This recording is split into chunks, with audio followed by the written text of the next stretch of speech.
নমস্কার বন্ধুরা, অনিন্দিতা রান্নার কেরামতি চ্যানেলে আপনাদের সকলকে অনেক অনেক স্বাগত জানাই। আজকে আমি ফুটন্ত দুধের মধ্যে ময়দা দিয়ে দারুণ লোভনীয় একটা রেসিপি আপনাদের সাথে শেয়ার করব। আমি কীভাবে বানাচ্ছি পুরো ভিডিওটি দেখার অনুরোধ রইল, আশা রাখছি ভালো লাগবে। গ্যাসে আমি কড়া বসিয়েছি, কড়াটা কিন্তু হালকাভাবে গরম হয়ে গেছে। এবারে এর মধ্যে 1 কাপ পরিমাণে লিকুইড দুধ দিয়ে দেবো। তো বন্ধুরা, এই দুধটা আগে থেকে আমি জ্বালিয়ে রেখেছিলাম, এখন ওই জন্য বেশি জ্বালাবো না। এবারে এর মধ্যে 1/2 কাপ পরিমাণে ময়দা দিয়ে দেবো।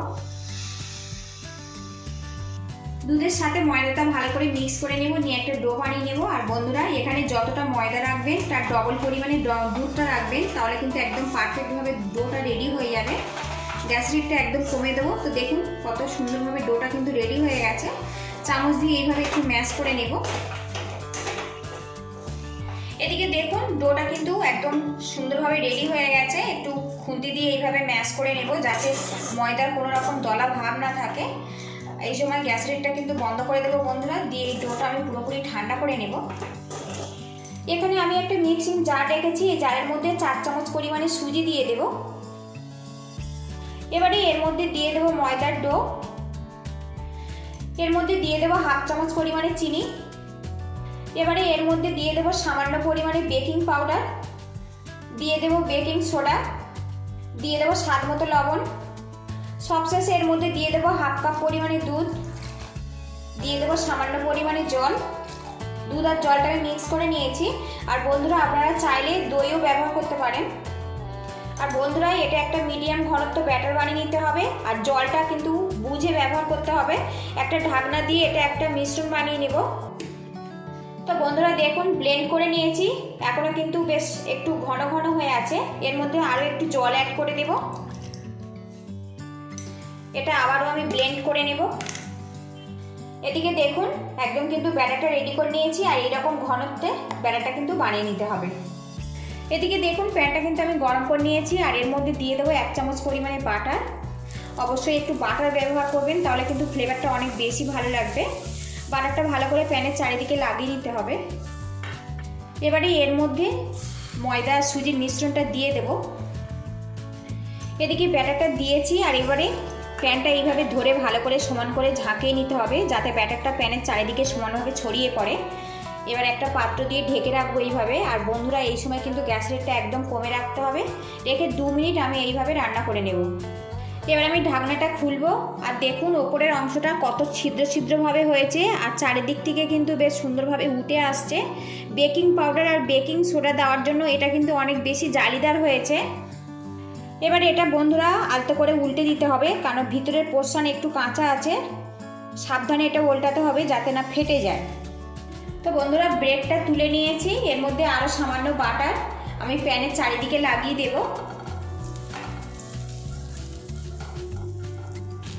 তো ব্রেডটা আমি উল্টে দিয়েছি দেখুন। এদিকে দেখুন ব্রেডটা উল্টানো হয়ে গেছে।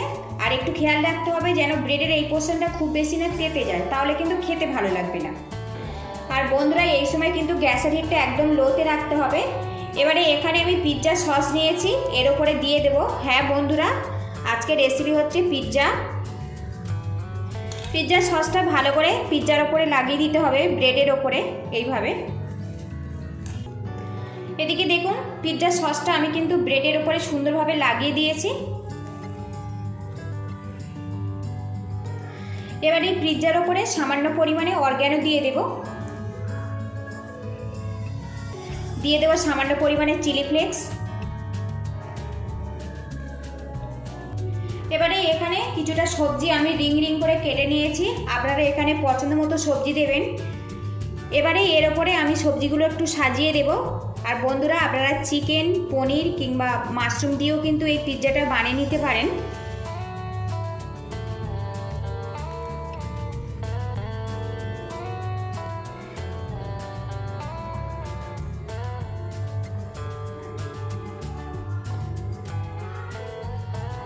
এদিকে দেখুন সবজিগুলো দিয়ে আমি সুন্দরভাবে সাজিয়ে দিয়েছি।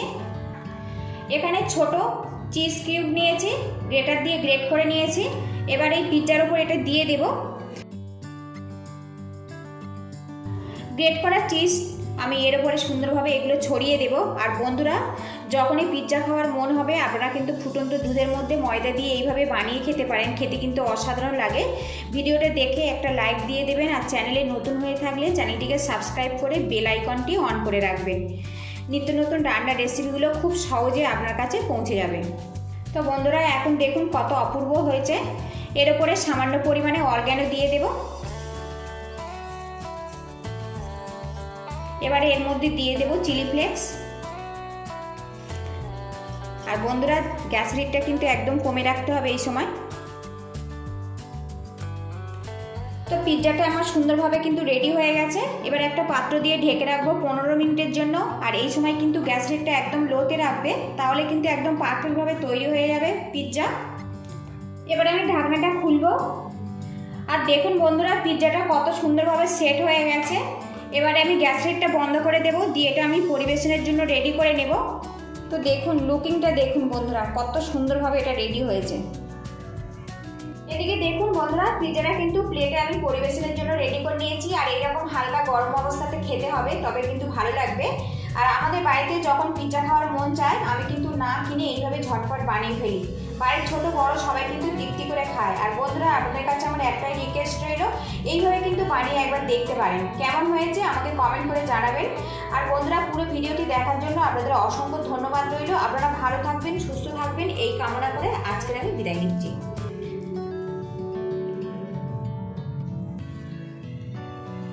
আর বন্ধুরা দেখুন ব্রেডটা কত সুন্দরভাবে জালিদারভাবে তৈরি হয়েছে, দেখুন এইভাবে। তো বন্ধুরা দারুণ সুন্দর সুস্বাদু হয়েছে, বাড়িতে কিন্তু অবশ্যই এইভাবে ট্রাই করবেন।